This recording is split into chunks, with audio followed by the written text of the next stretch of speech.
ఎంచుకోవడం ద్వారా ఈ రాష్ట్రంలో ఉన్నటువంటి ప్రజల్ని మా ప్రభుత్వం వస్తే గత ప్రభుత్వం కంటే ఎక్కువ సంక్షేమాలను అమలు చేస్తామని, గడిచిన ప్రభుత్వం మీద అనేకమైనటువంటి అసత్యపు ఆరోపణలు, ఎన్నికల ముందు వారు చేసినటువంటి ఆరోపణలకి హద్దు లేదు. ఆ హద్దు లేనటువంటి ఆరోపణల్ని ప్రజలు నమ్మారు. ఇచ్చినటువంటి వాగ్దానాలను అమలు చేస్తారనేటువంటి విషయాన్ని కూడా ప్రజలు నమ్మారు. అధికారంలోకి వచ్చిన తర్వాత ప్రజలకు అర్థమైంది, 9 మాసాల పరిపాలన సాగిన తర్వాత ఈ ప్రభుత్వం, ఏర్పడినటువంటి ఈ ప్రభుత్వం ప్రజలకు ఏదైతే చెప్పి వాగ్దానాలు ఇచ్చి మేనిఫెస్టో రూపకల్పన చేసి దాని నుండి తప్పించుకోవడానికి ఒక డైవర్షన్ పాలిటిక్స్ చేస్తుంది. అధికారం ప్రజలకి అండగా నిలవడానికి, ప్రజాస్వామ్యంలో పార్టీలు వారి విధానాలు ఉంటాయి, వారి విధానాలను అమలు చేస్తామని చెప్తారు. కానీ ప్రభుత్వంలోకి వచ్చిన తర్వాత ప్రజలందరికీ అది ప్రభుత్వం. ఈ ప్రభుత్వం ఒక కక్ష సాధింపుకు మాత్రమే మా పూర్తి సమయాన్ని వెచ్చిస్తాము అనే విధంగా ఈ ప్రభుత్వం నడుస్తున్నటువంటి తీరును గమనించినట్లయితే ఈ అరాచకం ఏదైతే ఉందో, అంటే ప్రజాస్వామ్యం కాదు ఇది. నేను అడుగుతున్నాను ఈ రాష్ట్రంలో ఉన్నటువంటి ప్రజల్ని, ప్రజాస్వామ్యం మీద గౌరవం, ప్రజాస్వామ్యం మీద భక్తి, దేశంలో దేశభక్తి కలిగినటువంటి పెద్దల్ని అడుగుతున్నాను. వీరికి అధికారం ఇచ్చింది కక్ష సాధించడం కోసమా, ప్రజల యొక్క క్షేమాన్ని కాంక్షించడం కోసమా? ఒక్కసారి బేరీజ్ వేయండి విజ్ఞులైనటువంటి ప్రజలందరినీ కూడా అడుగుతున్నాను. చూసినట్లయితే కక్ష సాధింపు కోసమే ఈ ప్రభుత్వం ఉంది. కక్ష సాధింపు కోసం మాత్రమే ఈ ప్రభుత్వం పనిచేస్తుంది. ఎన్నికైనప్పటి నుండి కూడా మొదటి అసత్యం ఏంటంటే, మీరు బేరీజ్ వేయాల్సింది, ఎన్నికల ముందు 14,50,000 కోట్ల అప్పులు ఉన్నాయని చెప్పినటువంటి చంద్రబాబు నాయుడు గారు రోజు అప్పులు చేశాడు. జగన్మోహన్ రెడ్డి గారు ఈ రాష్ట్రాన్ని అప్పులు పాలు చేశాడని చెప్పిన చంద్రబాబు నాయుడు గారు, ఇన్ని అప్పులున్నా కూడా నేను సంపద సృష్టించి సంక్షేమాన్ని అమలు చేస్తానని చెప్పిన చంద్రబాబు నాయుడు గారు, ప్రభుత్వం ఏర్పడిన తర్వాత బడ్జెట్ సమావేశాల్లో, ఓటాన్ అకౌంట్ బడ్జెట్లో కానీ ఇప్పుడు బడ్జెట్ సమావేశాల్లో కానీ ఈ అప్పులు 7,50,000 కోట్లు, 7,43,000 కోట్లే ఉన్నాయి. అంటే సగానికి సగంగా అప్పులు తగ్గిపోయినప్పటికీ కూడా వారు చెప్పింది అబద్ధం కదా. 14,43,000 కోట్ల అప్పులని చెప్పింది అబద్ధమని చంద్రబాబు నాయుడు గారు మరొకసారి ఆయన నైజాన్ని మరి చూపించాడని, అధికారం కోసం ఎన్ని అబద్ధాలు ఆయన ఆడతాడని రుజువైపోయింది కదా. రుజువైపోయినటువంటి ఈ పరిస్థితుల్లో డైవర్షన్ పాలిటిక్స్ ఏ విధంగా చేశారని ఒకసారి మనం పరిశీలన చేసినప్పుడు, మొదటి విడత ఎంచుకున్నారు శ్వేతపత్రాలు, అవన్నీ తప్పుడు నడకలు. రెండో విడత ఎంచుకున్నారు తిరుమల తిరుపతి దేవస్థానాన్ని. స్వామివారి లడ్డూలో ఎంత హాస్యాస్పదం అంటే, లడ్డూని పరీక్ష చేయకుండా లడ్డూ కల్తీ జరిగిందని చెప్పినటువంటి విధానం. లడ్డూని పరీక్షించలేదు, లడ్డూలో నెయ్యి కల్తీ జరిగిందని చెప్పినటువంటి విధానం చూస్తే అది ఎంత సత్యమో ప్రజలకు అర్థమైపోయింది. మూడవది, అప్రమత్తపరచాలి. వరదలు వచ్చిన సమయంలో అప్రమత్తపరచాలి. ప్రభుత్వానికి తెలుసు వరదలు అధికంగా వస్తాయని. ఆ జనాల మరణాలకు కారణమైనటువంటి సందర్భంలో దాన్ని డైవర్ట్ చేయడానికి కృష్ణానదిలో బోట్స్ ఇష్యూ తీసుకొచ్చారు. అదొక డైవర్షన్. అంటే ప్రజల్ని ఏం చేయదలిచారు? కేవలం అధికారమే మీకు లక్ష్యం. అధికారం ఇచ్చారు, అధికారం ఇచ్చిన తర్వాత బాధ్యత కదా. మీరు ప్రవర్తించాల్సింది బాధ్యతతో ప్రవర్తించాలి. అధికారం అనేటువంటిది పెద్ద బాధ్యత. ఆ బాధ్యతను విస్మరించి మీరు పరిపాలన సాగిస్తున్నారు అని అనటానికి, ఈ రాష్ట్రంలో అధికారంలోకి వచ్చినప్పటి నుంచి కూడా కేవలం జగన్మోహన్ రెడ్డి గారి చెప్పమే ఈ రాష్ట్రం విధ్వంసం అయిపోయిందనేటువంటి మాటలు చాలా సందర్భాల్లో మీరు మాట్లాడుతున్నారు. ఈ దేశానికి స్వాతంత్రం సముపార్జన కోసం చేసిన దేశభక్తులందరూ ఏం కోరుకున్నారు? ఈ దేశంలో పేదరికం నిర్మూలింపబడాలని, ఈ దేశంలో పేదవాడికి అండగా నిలిచి ఈ దేశంలో నేను కూడా గొప్ప జీవనం గడుపుతాననేటువంటి భద్రత పేదవాడికి కల్పించాలని, భిన్న కులాలు భిన్న మతాలు ఉన్నటువంటి ఈ దేశంలో సమానత్వం, బాబాసాహెబ్ అంబేద్కర్ కోరుకున్న సమానత్వాన్ని అందించాలని ఆలోచన చేశారే. తదనుగుణంగా యువకుడైనటువంటి జగన్మోహన్ రెడ్డి గారి పాలన సాగిస్తే మీరు అబద్ధాలతో అధికారంకి వచ్చి అబద్ధాలు చెప్పి అధికారం తెచ్చుకుని ఆ అబద్ధాలు చెప్పినటువంటి అబద్ధాల నుంచి ఎలా ఎస్కేప్ అవ్వాలనేటువంటి లక్ష్యంతో మీరు చేస్తున్నటువంటి పాలన చూసినట్లయితే కక్ష సాధింపు. ఈరోజు మీరు సోషల్ మీడియాని టార్గెట్ చేశారు.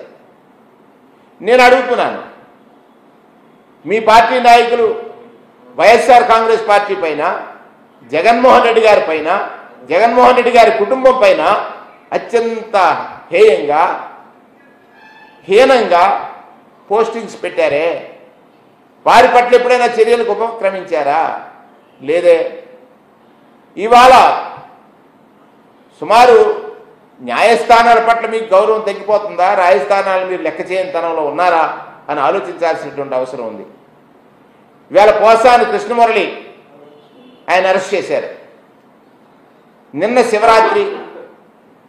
శివరాత్రి రోజున అర్ధరాత్రి అరెస్ట్ చేసి మళ్ళీ దానిలో కన్ఫ్యూజన్, ఈరోజు డేట్ వేసి అరెస్ట్కి నిన్న అరెస్ట్ చేస్తారు, ఈరోజు ఎఫ్ఐఆర్ చేస్తారు. ఇది చట్టవిరుద్ధం కదా.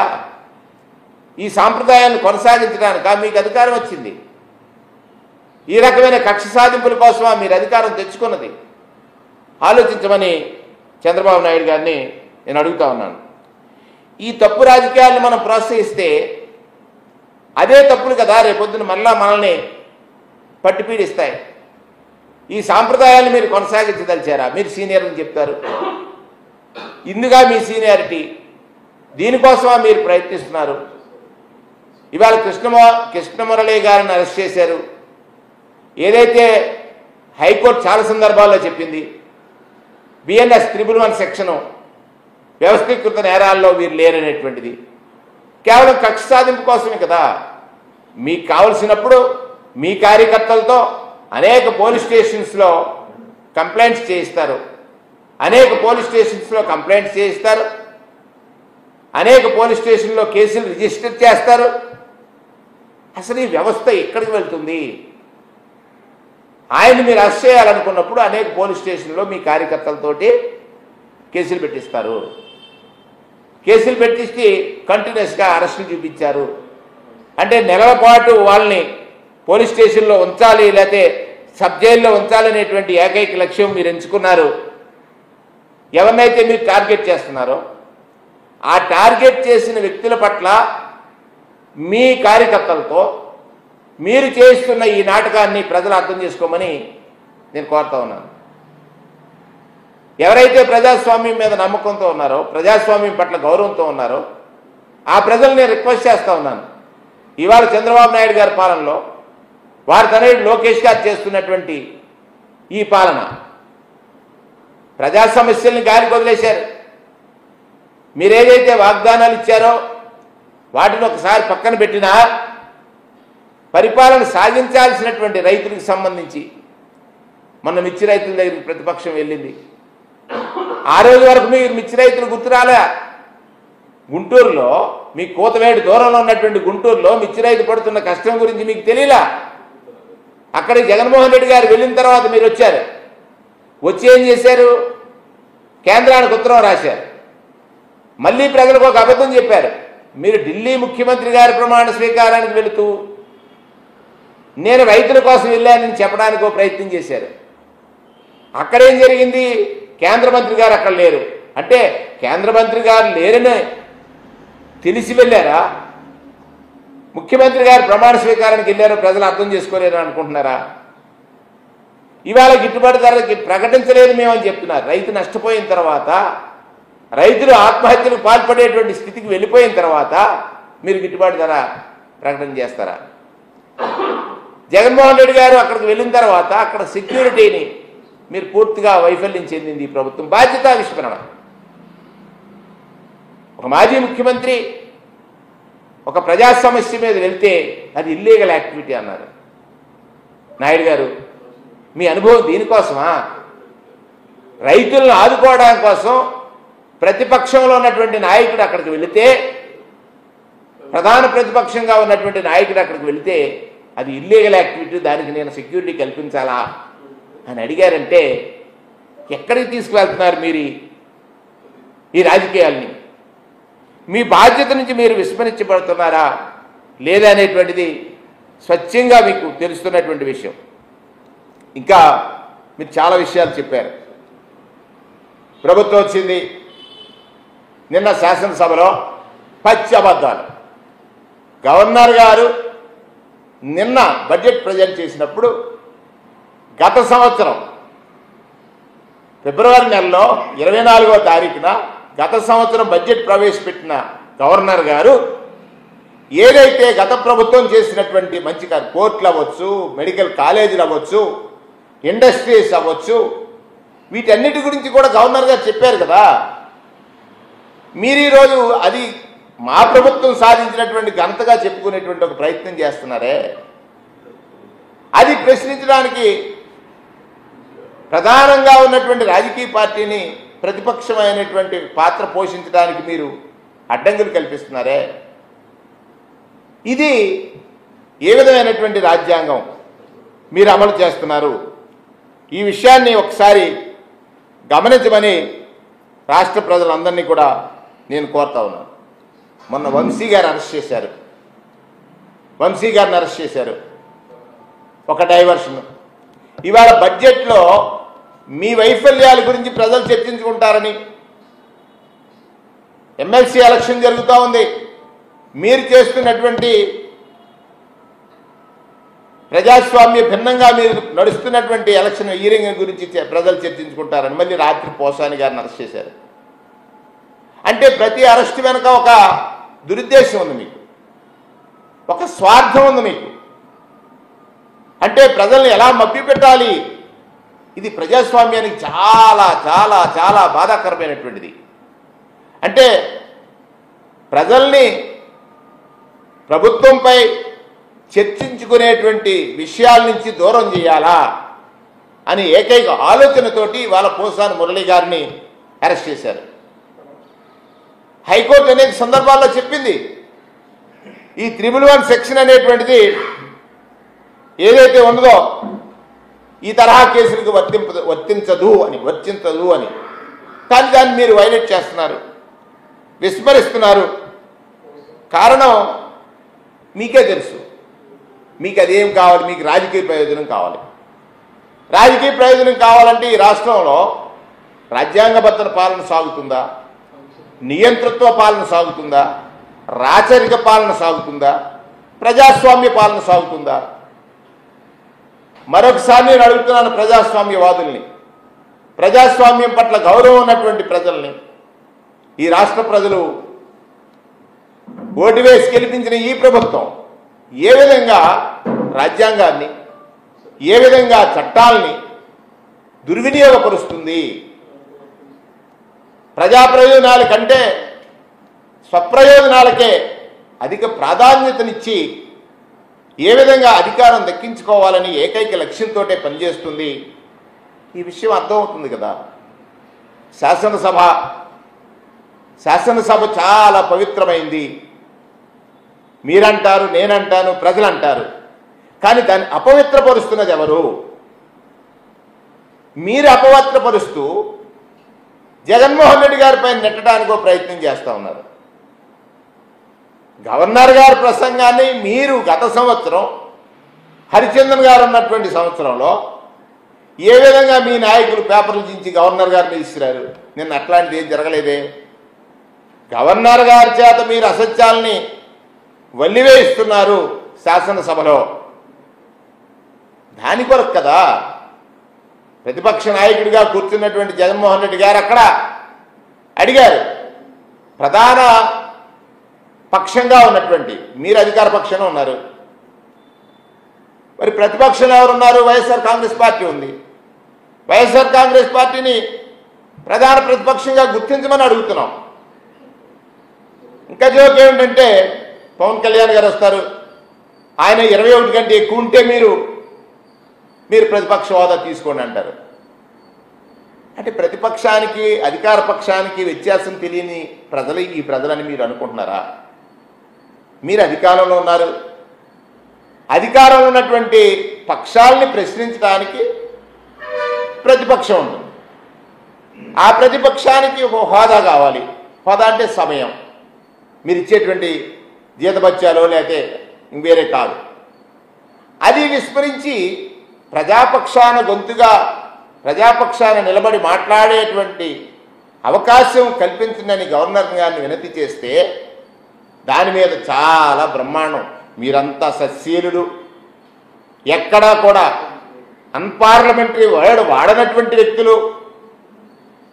జగన్మోహన్ రెడ్డి గారు ప్రవర్తించిన తీరు మీద గంటలు గంటలు గంటలు గంటలు మీరు ఒకరిని ఒకరు పొగుడుకోవడం, ఒకరినొకరు మెచ్చుకోవడం, జగన్మోహన్ రెడ్డి గారిని నిందించడం. అంటే ప్రజలకు తెలియదని మీరు అనుకుంటున్నారు. ఈ 9 మాసాల కాలంలో మీరు ఆనాడు ఏం చెప్పారు? ఎన్నికల ముందు రోజు పత్రికల్లో రాయించారు, ప్రతి సభల్లో మాట్లాడారు. జగన్మోహన్ రెడ్డి లక్షలాది కోట్ల రూపాయలు అప్పులు చేశారని. అది తప్పులేని తెలిసిపోయింది ప్రజలకి. మీరు చెప్పిన మాటలు తప్పని ప్రజలకు తెలిసిన తర్వాత మీరు అధికారంలోకి వచ్చిన ఈ 9 నెలల్లో 1,40,000 కోట్లు అప్పులు చేశారు. ఏం చేశారు ఆ డబ్బు? ప్రజలు అడుగుతున్నారు. ప్రజాపక్షాన్ని మేము అడుగుతున్నాం. మీరు ప్రతి నెలకి 15,000 కోట్లు చెప్పిన అప్పులు చేసి ఒక సంక్షేమ కార్యక్రమం అమలు చేయకుండా ఈ రాష్ట్రాన్ని అప్పులు ఊబిలోకి నెట్టేస్తుంటే అడగాల్సిన బాధ్యత ప్రజాపక్షాన ప్రతిపక్షానిది. అడిగితే జవాబు చెప్పట్లా. పోలవరం ఎత్తి తగ్గిస్తున్నారు. పోలవరం ఎత్తి తగ్గించేటువంటి క్రమంలో పోలవరానికి ఈ దుస్థితికి కారకుడైనటువంటి మీరు, పోలవరానికి ఈ దుస్థితి రావడానికి కారకుడైనటువంటి మీరు మరలా పోలవరం గురించి గొప్పలు మాట్లాడుతుంటే యథార్థం ప్రజలకు చెప్పాల్సిన బాధ్యత ప్రతిపక్షం పైన ఉంది. మీరు తీసుకున్న స్వార్థపూరిత నిర్ణయం వల్ల కదా పోలవరానికి ఆ దుస్థితి వచ్చింది. మీరు సరైన ప్రోటోకాల్స్ పాటించకుండా బ్యారేజ్ నిర్మాణం స్టార్ట్ చేసి ఏదైతే ఉందో స్పిల్వే నిర్మాణం జరగలేదు. కాపర్ డ్యామ్ నిర్మాణం జరగలేదు. కాపర్ డ్యామ్ నిర్మాణం జరగకుండా, స్పిల్వే నిర్మాణం పూర్తిగా జరగకుండా, స్పిల్వే లేకుండా మీరు డయాఫ్రమ్ వాల్ వేశారు. కాపర్ డ్యామ్ 2 హోల్స్ ఉంచారు. అక్కడ స్కవర్ అయింది, కాపర్ డ్యామ్ పోయింది. ఇది యథార్థం కదా. దీని గురించి జగన్మోహన్ రెడ్డి గారిని నిందించడమే పనిగా పెట్టుకుంటే రాష్ట్రానికి ప్రయోజనం ఏముంటుంది? మీకు వయసు పెద్దది, అనుభవం ఉంది. మీరు మోడీ గారిని తిట్టగలరు, మోడీ గారిని పొగడగలరు. అమిత్ షా గారిని తిట్టగలరు, కొట్టగలరు, మరి వారిని పొగడగలరు. కానీ ఇక్కడ ప్రజల్ని అడుగుతున్నది ఒక్కటే, నిజాయితీగా నిజం మాట్లాడేటువంటి నాయకుడు జగన్మోహన్ రెడ్డి గారా కాదా? చెప్పింది చెప్పినట్టు చేశాడా లేదా? ఇవాళ చంద్రబాబు నాయుడు గారు 3 మాటలు అడుగుతున్నాను నేను. ఎన్నికల ముందు విద్యుత్ ధరలు తగ్గిస్తానని చెప్పాడు, వచ్చిన తర్వాత పెంచాడు. ఎన్నికల ముందు మద్యం ధరలు తగ్గిస్తానన్నాడు, 9 మాసాల్లోనే మద్యం ధరలు పెంచాడు. ఏ మద్యం అయితే ఆనాడు వైఎస్ఆర్ కాంగ్రెస్ పార్టీ సమయంలో బ్రావరీస్ నుంచి వచ్చింది, అదే మద్యాన్ని మళ్ళీ సరఫరా చేస్తున్నాడు. తాను చేస్తే ప్రసాదం, ఎదుటివారు చేస్తే విషం. ఇది వారి యొక్క థీరీ. మద్యం షాపుల్లో అంటే చట్టవిరుద్ధంగా బెల్ట్ షాపులు, చట్టవిరుద్ధంగా పేకాడ క్లబ్బులు, 100 రోజుల్లో గంజాయి నిర్మూలన ఇస్తానన్నారు. నేను అడుగుతున్నది ఒక్కటే, మీరు ఈ కక్ష సాధింపు చర్యలు మాని, ఈ రాష్ట్రంలో అగత్యాలు జరుగుతున్నాయి, బాలికలు అత్యాచారాలు గురవుతున్నారు. ప్రతిరోజు పత్రిక తిరగవేస్తే పసిబిడ్డలు మానరక్షణ లేకుండా ఇబ్బందులు పడుతున్నారు. మీ హోంమంత్రి గారు కేవలం జగన్మోహన్ రెడ్డి గారు తప్ప ఇటువంటి దారుణాలు కనబట్టలేదు. వాటి మీద ఫోకస్ చేయండి. పోలీసు యంత్రాంగాన్ని ఈ విధంగా మీకు వైరిపక్షంగా ఉన్నటువంటి పార్టీ నాయకుల మీద ఉపయోగించి అరెస్టు చేయించడం కంటే నేరస్తుల మీద నేర ప్రవృత్తి కలిగిన వారిపైన పోలీసు యంత్రాంగాన్ని ఉపయోగించండి. ఉచితంగా ఇసుక ఇస్తారన్నారు, ఎక్కడైనా ఇచ్చారా? ఇసుక ఇవ్వలేదు కదా. దానికి ఒక ధర నిర్ణయించారు. నిర్ణయించిన ధరకి ఎక్కడైనా అమ్ముతున్నారా? లేదే. దానిలో మీ నాయకులందరూ దోపిడీ చేస్తున్నారని కూడా ఎక్కువస్తుంది రాష్ట్రం అంతా. మీ దగ్గర ఇంత ఇన్ఫర్మేషన్ సిస్టమ్ ఉంది, దాన్ని ఆపలేకపోతున్నారే. అక్కడ ప్రజలకి ఇబ్బంది కలుగుతుంది. ఇవన్నీ ప్రజలు అడుగుతున్నారు. వారిని ఎలా డైవర్ట్ చేయాలి? కేవలం డైవర్షన్ పాలిటిక్స్ కోసమే మీరు ఇవాళ పొసాని మురళీకృష్ణ గారిని అరెస్ట్ చేశారు. ఇది ప్రజాస్వామ్యానికి మంచిది కాదు. ప్రజాస్వామ్యాన్ని గౌరవించే వారందరూ కూడా దీని మీద గ్రహించాల్సినటువంటి అవసరం ఉంది అని సందర్భంగా మనవి చేస్తూ, కేవలం ఈ రాజకీయం అంతా కూడా ఇప్పుడు నడుస్తున్నటువంటి ఈ రాజకీయ ప్రక్రియ అంతా కూడా కక్ష సాధింపు పరాకాష్ఠకు చేరింది. ప్రజలను అర్థం చేసుకోమని సందర్భంగా మనవి చేస్తూ ఉన్నాం.